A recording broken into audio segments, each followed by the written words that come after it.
Welcome to Badminton Weekly with me, Jasmine Lim.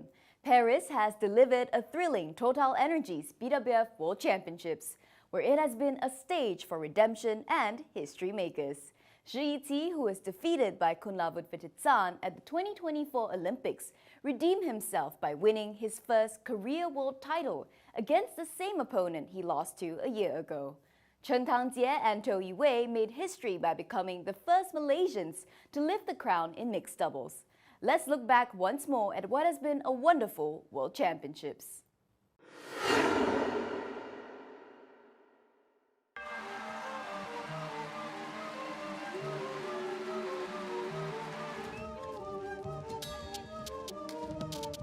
Lovely, lovely drop.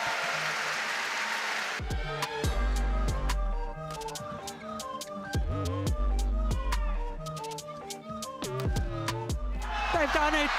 They've won the greatest prize of this year. I cannot say what I feel right now, but I'm very glad that other people can call us world champion. Yeah, it's very meaningful for every player, every athlete. Yeah.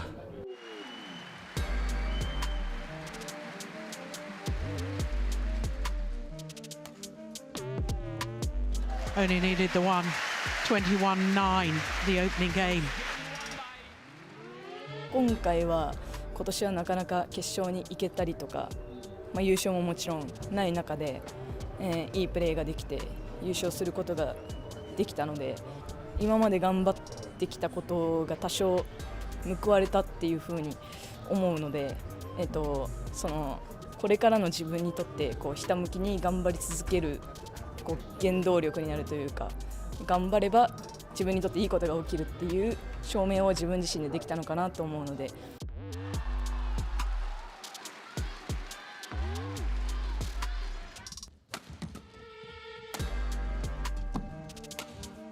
Oh, behind the back. Another one. Oh, fantastic. Believe it.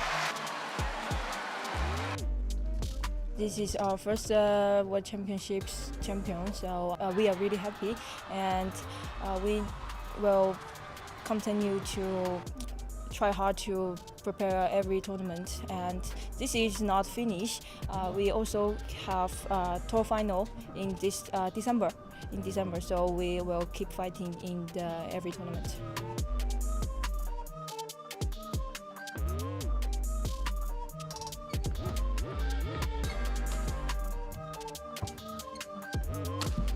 Brilliant. There it is again. Crikey has hit more of those cross-court smashes.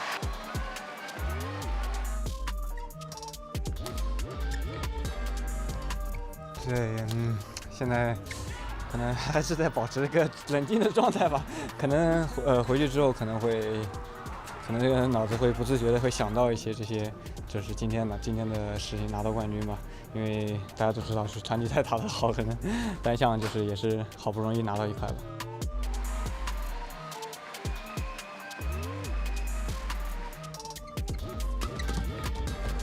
Another one sitting down defense. Oh, how did he get that back? I don't believe it.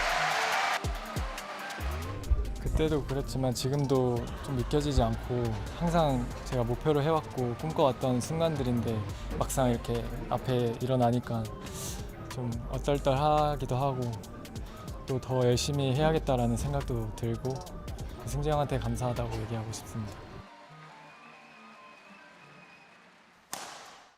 It has been a wonderful moment for the winners, but for other players and pairs, the leading Hong Kong Open cannot come soon enough.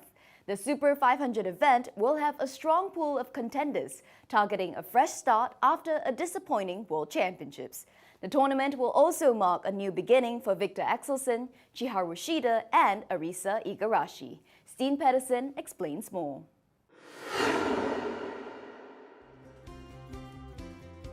It's always nice for some players to have a tournament coming up rather quickly after the completion of a World Championship.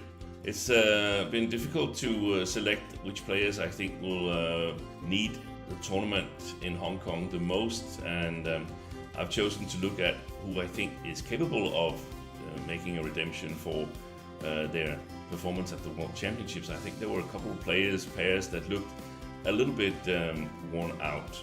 Wang Zii in the women's singles, she's the top seed in Hong Kong Open, and the loss in the World Championships to PV Sindhu must have been devastating for her. I think she had quite a good draw.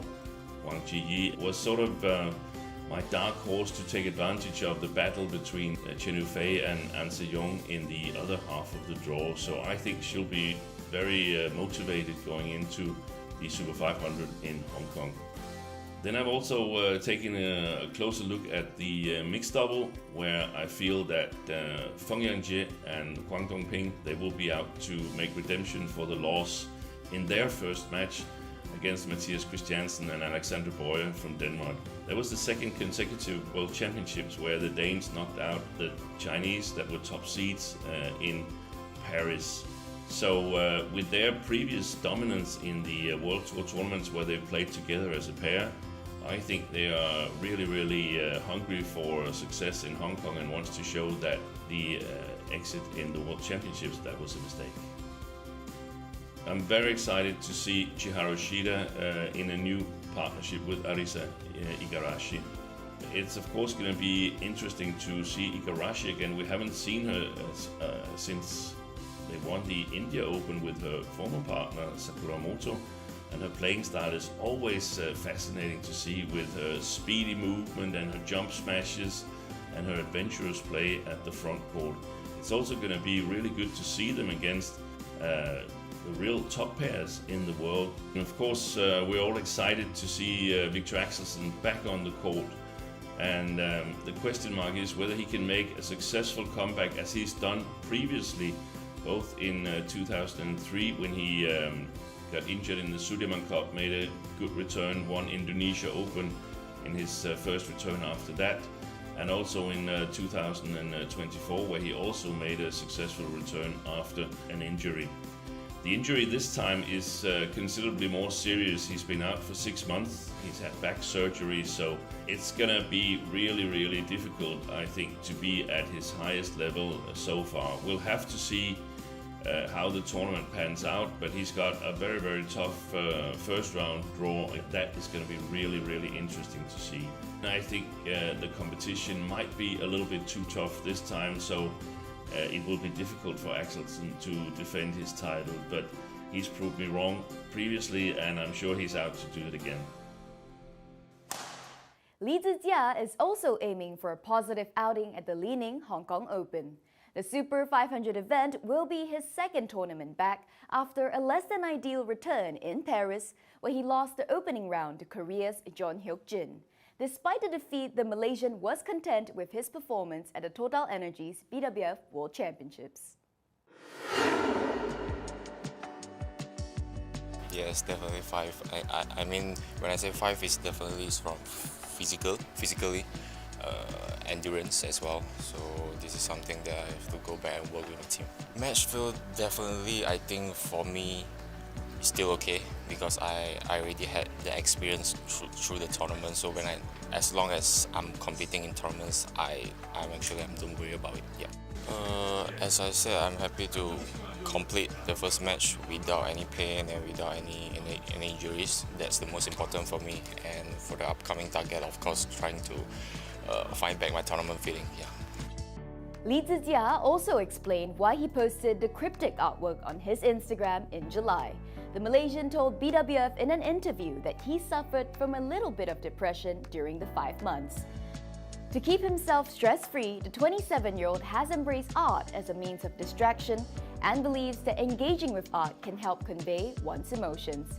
So, Lee decided to share his newfound interest on his Instagram. The Olympic bronze medalist also elaborated on his rehabilitation process.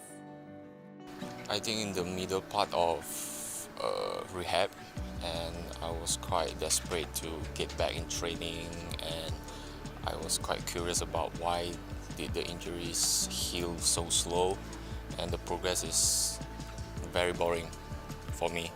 And as I said, it's my first experience dealing with this kind of situation, so I'm still learning, yeah.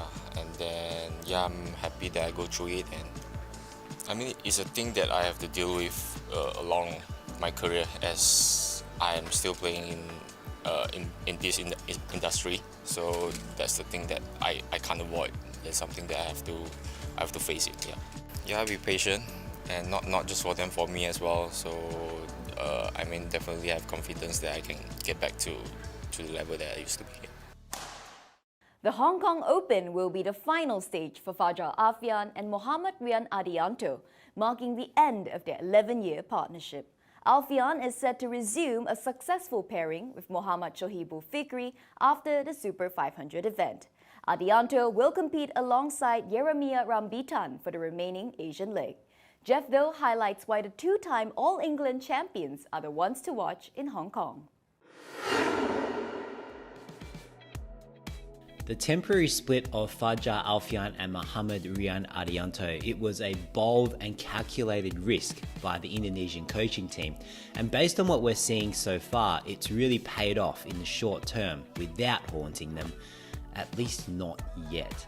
Remember, it wasn't a permanent breakup, it was just for the Japan and China Opens in July earlier this year, because Fikri's regular partner, Daniel Martin, he was out with knee surgery, and it was an excellent choice and risk by the Indonesian coaches. But on the other hand, if they didn't perform well in those two tournaments, it would have been looked upon negatively. And let's just say they don't perform well in the future, hopefully they do, but if they don't, then even with those earlier successes, it could be seen as a choice that's come to haunt them. It also showed that shaking things up can really spark up the energy and chemistry when a pair is in a rut. And it did seem like Alfian and Ardianto were in a rut, having won no titles for 2025, and their best result was a runners-up at the Indonesia Masters.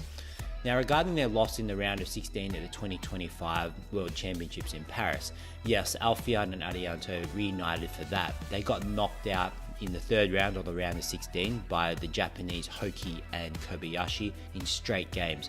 It was a little bit disappointing, especially because they were the fourth seeds and none of Indonesia's other men's doubles pairs made it past the round of 16 either. So, all in all, does that justify the temporary split? There's absolutely no doubt that Alfian and Ardianto were one of the best pairs in the world. Look, they had a world ranking of number 1 back in December 22, and they had that ranking for 37 consecutive weeks as the world's best pair.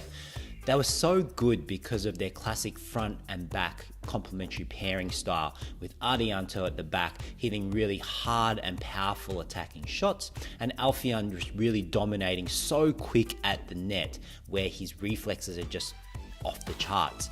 Now, when they're performing at their best, we would see them really redirect their opponent's smashes and counter-attack against those smashes so effectively. They'd find the gaps, Alfian would close the net so quickly, and then Ardianto would close behind him in the backcourt, ready to rain down some really heavy, hard smashes.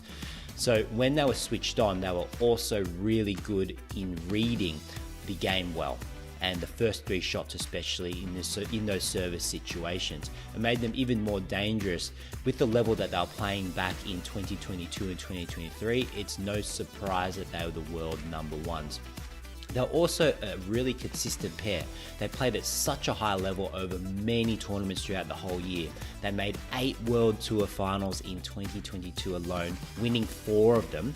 And they also won the 2023 and 2024 All England Championships in consecutive years. You can't do that if you're not one of the best pairs in the world. There's no denying that they were an absolute powerhouse in the men's doubles event. That's it for the show. You can catch the top stars in action this week at the Li Ning Hong Kong Open. Do join us again next week as we bring you the top stories from the Super 500 event. In the meantime, stay up to date with the latest news by downloading our BWF app, Badminton for You. As always, let us know your thoughts, comments, and questions on our Facebook and YouTube pages. See you soon!